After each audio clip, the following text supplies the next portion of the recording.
wabah ini.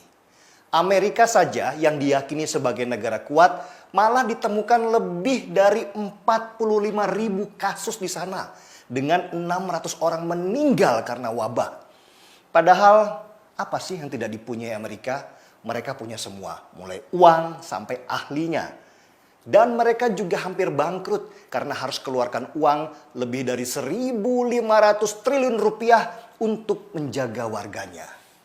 Kalau Amerika yang sebegitu kuatnya saja seperti itu, apalagi Indonesia.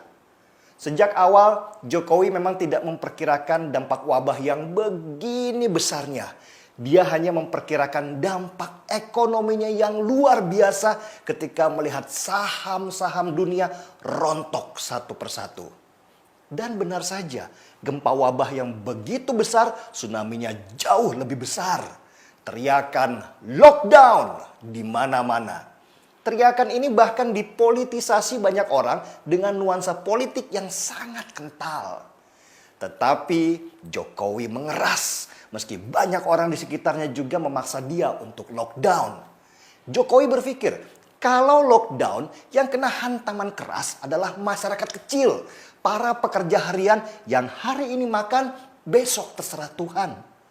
Orang-orang yang menyerukan lockdown itu adalah para kelas menengah yang mungkin masa kecilnya tidak pernah lapar sehingga tidak punya empati bagaimana kaki menjadi kepala dan kepala menjadi kaki. Kita tidak punya uang sebesar Amerika kalau ingin melockdown negara. Maka Jokowi lebih fokus membangun jaring-jaring pengaman ekonomi supaya dampak wabah tidak meluas. Ekonomi ini bahaya memang.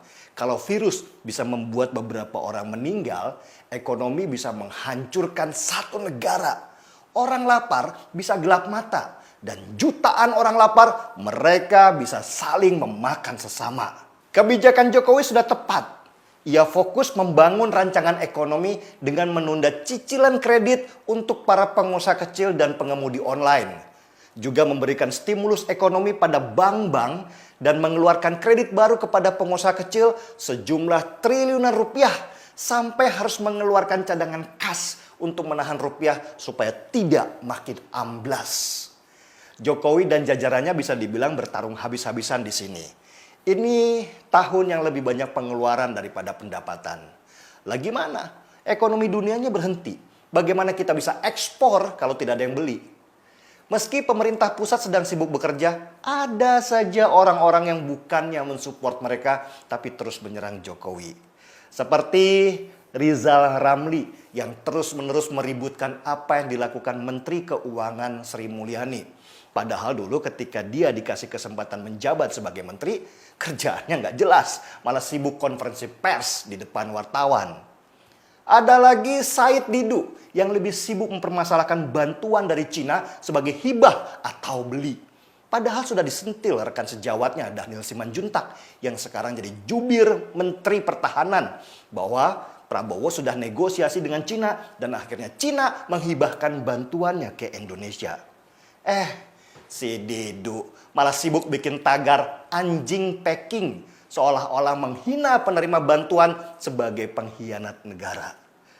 Belum lagi dari mantan Presiden SBY yang masih baperan merasa masih ada di kursi.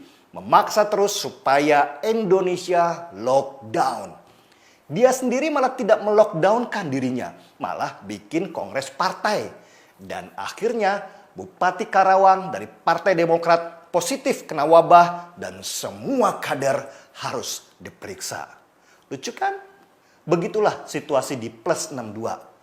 Bahkan mungkin kalau Duterte atau Putin atau bahkan Kim Jong-un harus tukeran kursi dengan Jokowi untuk memimpin negeri ini, mereka bisa nangis sesenggukan.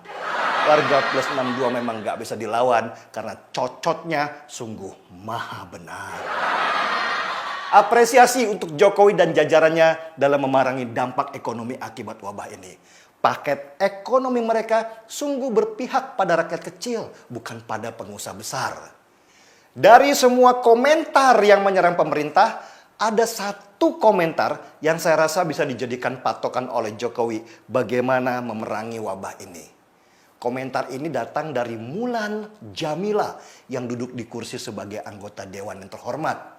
Kata Mulan, Salah satu cara untuk mencegah wabah menyebar adalah dengan mandi setiap hari.